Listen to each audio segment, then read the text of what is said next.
On today's countdown, we look at the top 10 reasons the NBA Finals has been a disaster.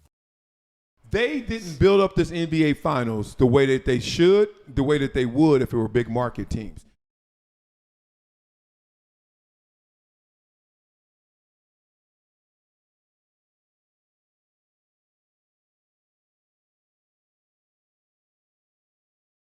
It makes zero sense to not throw the finals and the big-ass trophy on the floor.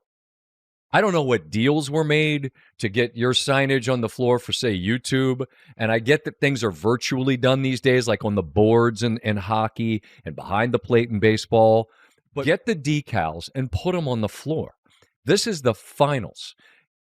Sometimes people, and I'll lump myself in, sometimes we all just need to be reminded of what's a big deal is. Because there's so much, more than ever before, clutter. Things that are singular, things that are this important, remind people they're important. The Super Bowl field would never look like any other field because it's Super Bowl. The finals are the finals.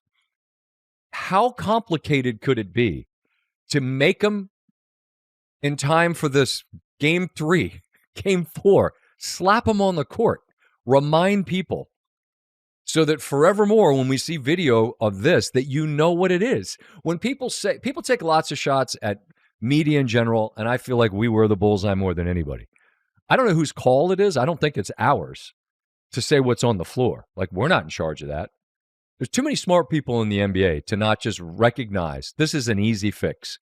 Make the finals feel like the finals because it is that important, and we need to make every effort to make games that are this significant be framed in such a way that they feel significant.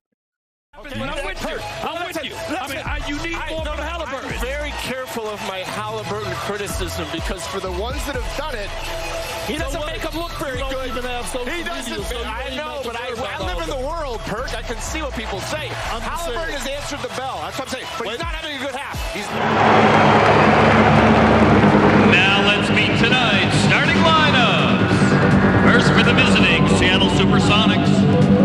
At one forward from Washington, 6'10", Detlef Schrempf. At the other forward, 6'10", out of Trinity Valley Community College, Shawn Kemp. At center, 6'9", out of Penn State, Frank Brickowski. And a guard, 6'4", out of Oregon State, Gary Payton. And the other guard from Bradley, 6'3", Percy Hawkins. The Seattle Supersonics are coached by George Karl.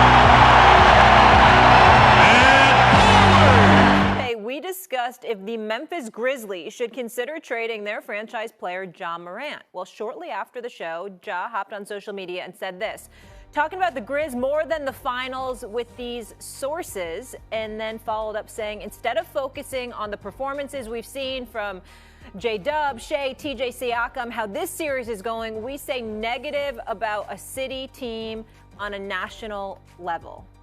We are live from Gainbridge Fieldhouse in Indianapolis. The Pacers, they hold a 2-1 lead over the Thunder in the NBA Finals, but it's the offseason for 28 other teams, so let's check in. We're going coast to coast, a little schools out edition. Let's start with some study abroad programs, shall we? Victor Wembanyama spending some time training in China, but check this out. He's apparently training with some monks at the Shaolin Temple, fully shaved head and all. Danny, did the Spurs ever have you do a summer in a monastery? Oh, how he feels about rings, right? That's what this game is all about, rings.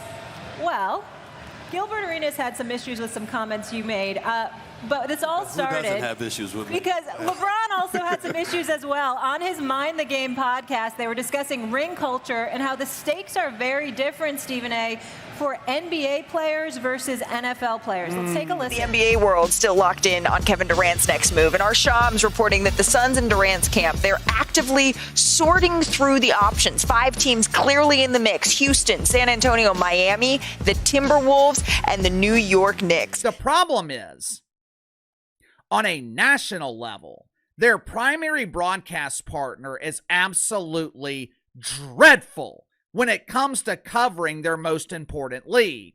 To make matters worse, Adam Silver isn't criticizing ESPN. He's actually praising them. He's insinuating that ESPN does a better job covering the NBA than TNT. This is lackluster as shit, and I don't even think it has anything to do with the teams playing. It's like the coverage with them transitioning is just been like blah. Like this don't feel like the finals. The main problem with ESPN is the presentation. The overall presentation, it doesn't make it feel like the NBA Finals. For guys like me, really doesn't matter, but for the casual viewer, it does. There's no pageantry. There's no exaggeration. If you turned on your TV before the game started, you wouldn't know if you're watching the finals or a regular season game in December. Like back in the day, Magic, Bird, or then you go to Jordan or whoever he was facing. Dog, it felt like Amar Rashad inside the NBA, all of them was just giving you like, oh, I didn't know about Rodman. I didn't know about Dumars. Like they went there. Now we just like, no, he can shoot. Yeah, it was almost like you weren't prepared for these teams to get there, and now they don't know what even to talk about. So if you watch the shows last week, you're seeing the same shows as you're seeing today.